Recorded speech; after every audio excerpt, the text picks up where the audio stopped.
Ya video ko na kenganok Bangladesh to gulmalong bako Bangal bisa nibo bang bata ko naka Maina gulmalong ako de mo Bangladesh to gulmalong ako de e bisa mai ko kanin chok guli go bang ko hanga ji mamun rakibe khenjana aro mai ba kiskuma suksak ta ke mu jana mo jakhon dak plan phakyo ne bisa mangman dak ple kha do bisa babang ni dal kuja belsi chikeng belsi chisa chigin ya nonggen amar kichu boy lage na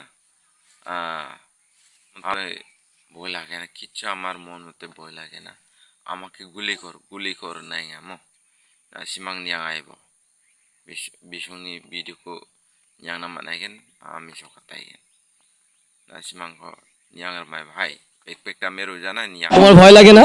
না আমার ভয় নাই, আমার মৃত্যুর কোনো ভয় নেই। ঘরেও যদি মরতে হয় বাইরেও মরি, টিভি বা পুলিশের আর্মিদের কাছে বলবো যে গুলি কর, আমাকে গুলি কর। বাবা আজকে যে তুমি এই আন্দোলনে এসেছো, কেন এসেছো? আমি আন্দোলনের বিচার পেতে আসছি। কার বিচার পেতে? যারা অকারণে শহীদ হয়েছে, তারা। এখন তুমি কি চাও? এখন আমি চাই প্রতিবাদ, আর আরেকটা চাই যে হাসিনা যেন এই প্রধানমন্ত্রীর চেয়ার থেকে সরে যায়। হাত প্রসারিত করে গুলি খেলো, তাদের ব্যাপারে কি বলবো? তাদের ব্যাপারে বলবো যে দোয়া করি যারা যেন জান্নাতবাসী হন। কারণ সে যে অকারণে বলেছে, সে কিন্তু একটা মিথ্যা কথা বলেছিল। প্রথমে বলেছে যে রাজাকারের বাচ্চারা কোটা পাবে না, আর আবার পরে বলছে যে আমি কি তাদেরকে রাজাকার বলেছি? তারা নিজেই রাজাকার বলছে।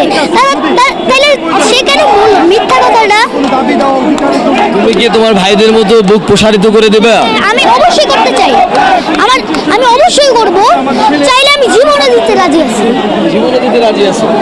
তাহলে আজকের এই আন্দোলনে কাকে নিয়ে এসেছো? আমার বাবাকে নিয়ে এসেছি। বাবার সাথে এসেছো? বাবা তোমাকে এখানে নিয়ে এসেছে? হ্যাঁ। তোমার ভয় লাগে না? না আমার ভয় নাই, আমার মৃত্যুর কোনো ভয় নেই। কেন ভয় নাই? কারণ যেই ভাইয়েরা আমাদের ভবিষ্যৎ চিনে, ভবিষ্যৎ ইয়া করে যে শহীদ হয়েছেন, তাদের জন্য আমরাও জীবন দিতে পারি না। দর্শক, আপনারা দেখছিলেন যে আসলে এই আন্দোলনটি আসলে কোন পর্যায়ে গিয়ে পৌঁছেছে, সেটি এরকম একটি ছোট বাচ্চার কথাই আসলে কিন্তু বোঝা যাচ্ছে যে এখন এই আন্দোলনটি আসলে যেমন শিশু থেকে বৃদ্ধ আসলে সব পর্যায়ে কিন্তু এই আন্দোলনটা আসলে ছড়িয়ে পড়েছে। আমরা একটু এই যে শিশুটিকে এই আন্দোলনে নিয়ে এসেছেন তারই পিতা, আমরা একটু তার পিতার মুখ থেকেই শুনবো যে আসলে তার সন্তানকে নিয়ে এই আন্দোলনে যোগ দেওয়ার কারণটা কি। আচ্ছা, আপনি তো আপনার সন্তানকে নিয়ে এই আন্দোলনে এসেছেন, আসলে এতটুকু বাচ্চাকে নিয়ে আসলে আন্দোলনে আসার কারণ? আচ্ছা, মূলত এর কারণটা হচ্ছে আমরা তো ঘরেও সেফ না, সুতরাং ঘরেও যদি মরতে হয় বাইরেও মরি, সেই চিন্তা থেকে। আর আরেকটা ব্যাপার হচ্ছে, আমার ছেলে যখন রংপুরে আবু সাইদ শহীদ হন, তখন ওই ভিডিওটা দেখে সারা রাত কান্না করেছে আর বসে এই ছেলেটাকে কেন মারছে, তখন আমি তাকে বুঝাইছি। বুঝানোর পর সে আমাকে বললো, বাবা এই আন্দোলনে যখনই মিছিল হবে তুমি আমাকে নিয়ে যাবা। আমি বললাম যে যদি কোনো সমস্যা হয় তুমি কি ভয় পাও? সে বলছে, কি বলছে? আমি মৃত্যুর কোনো ভয় পাই না। ও মৃত্যুকে ভয় পায় না। আর টিভি বা পুলিশের আর্মিদের কাছে বলবো যে গুলি কর, আমাকে গুলি কর। ঠিক আছে, এই হচ্ছে আর কিছু ভাই। আপনারা দেখছিলেন যে একজন বাবা তার সন্তানকে নিয়ে এসেছেন এবং সন্তান বুক পেতে দিচ্ছেন যে এই অস্ত্রের মুখেও তিনি দুই হাত প্রসারিত করে দিচ্ছেন।